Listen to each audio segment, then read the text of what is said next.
ఈరోజు దేవుని వాగ్దానము యెషయా గ్రంథము 1వ అధ్యాయము 17వ వచనాన్ని ధ్యానిద్దాం.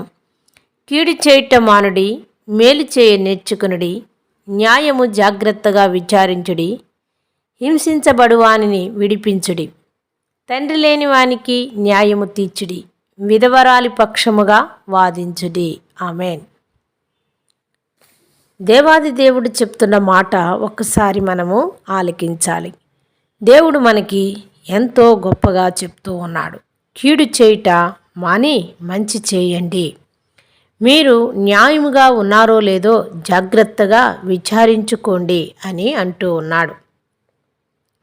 ఎవరైతే హింసకు బాధకు గురి అవుతూ ఉన్నారో వారిని ఆ బాధల నుండి విడిపించండి. అంతేకాకుండా తండ్రి లేని బిడ్డలకు న్యాయంగా ఉండండి, విధవరాలి పక్షాన మీరు నిలబడి మాట్లాడండి అంటూ ఉన్నాడు.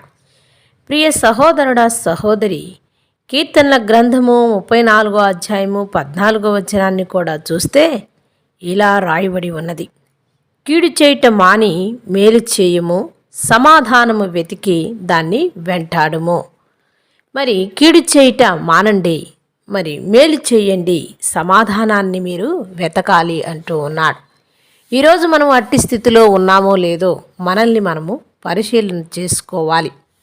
మనం మంచి చేయడం నేర్చుకోవడం వల్ల కలిగే ఫలితం ఏమిటంటే న్యాయం పక్షాన నిలబడగలుగుతాం, పేదలకు దిక్కులేని వారికి సహాయం చేయగలుగుతాం. మనం ఎప్పుడైతే పరిశుద్ధ గ్రంథాన్ని ధ్యానిస్తున్నామో మనం ఏమి చేస్తున్నామో అదే మనకు బోధిస్తూ ఉంటుంది. అందుకనే నిన్ను నీవు సరిచేసుకోలేవు కాబట్టి దేవుని వాక్యము పైన ఆధారపడి ఆ వాక్యము ద్వారా నిన్ను నీవు కట్టుకొని నీవు ఇతరుల్ని కట్టడానికి ఉపయోగపడుతుంది అని దేవుని వాక్యము సెలవిస్తుంది. ప్రియ సహోదరుడా సహోదరా, నీవు కీడు చేయకుండా మేలు చేయాలని, ఎదవరాలి పక్షాన నిలబడాలని, తండ్రి లేని బిడలకు న్యాయము తీర్చేవాడిగా ఉండాలని నీవు జాగ్రత్తగా హింసింపబడే వారిని చూచి వారిని విడిపించాలని కూడా దేవుని వాక్యం సెలవిస్తుంది. మరి ఆ విధంగా ఈరోజు దేవుని బిడ్డగా నీవున్నావా?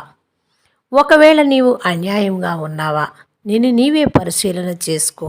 ఈ వాక్యము ద్వారా చిన్న ప్రార్థన చేసుకుందాం.